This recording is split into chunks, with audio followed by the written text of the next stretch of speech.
My name is Craig Morgan, City Council Member for the City of Round Rock. Today's a special day in the City of Round Rock for our first Neighborhood Association or Neighborhood Conference meeting. And it's a very important initiative for the city, the mayor, and the council to have this type of meeting or event because it's so important to help the neighborhoods to interact, to learn about the issues, the important issues facing them, and us to all work well together. And so this will continue to be a important thing for us to do. And so it's really exciting. I'm Joe Bream. I'm the Neighborhood Services Coordinator for the City of Round Rock. This position is new. The City Council created it about a year ago, and basically the intent of the position is to go out and interact with neighborhoods and help provide tools and resources available to keep neighborhoods strong and active and engaged. So some of the tools that I've been developing for my program is the Neighborhood Conference. So this year's the first annual Neighborhood Conference, and the conference has three goals. First, I'm going to provide some training sessions because it's a standard professional conference like you've been to, only this one's intended for neighborhoods. So we bring in guest speakers and presentations to help provide tools. The second goal is to have neighborhood leaders interact and network with one another. A lot of times neighborhoods have issues that aren't necessarily unique to them. So in order for one neighbor to contact another neighborhood leader and say, hey, yeah, we're having this issue. Oh yeah, we dealt with that 2 years ago. This is how we help. So it gives them an opportunity to network with each other.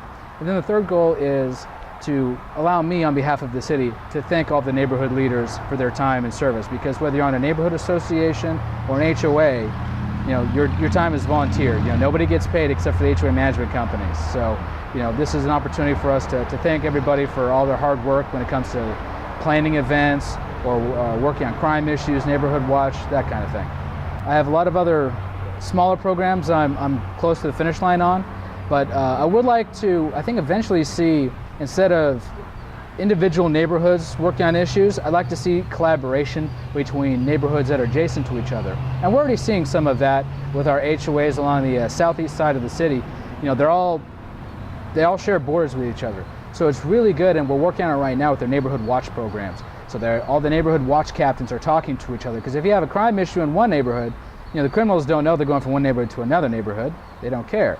But as long as all the neighborhoods are talking to each other on the same issue, there's some benefits to that. Some of the other programs that I'm working on currently, one that you saw already is the Neighborhood Tool Lending Center. And basically this is an 8-foot by 20-foot trailer that we've got loaded with a lot of tools that Home Depot has donated. And basically we're going to take this trailer and bring it out as part of neighborhood cleanups.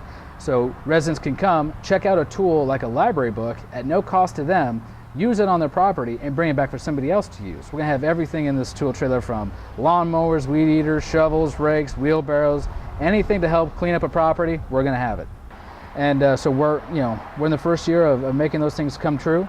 And then we're going to bring it back to council and say, okay, this is what we've done in the first year or year two, and say, okay, where would you guys like to see this go? Because really, from a policy perspective, it's the council that determines the vision. So they tell us which way they want to go, and it's up to us as staff to make it happen.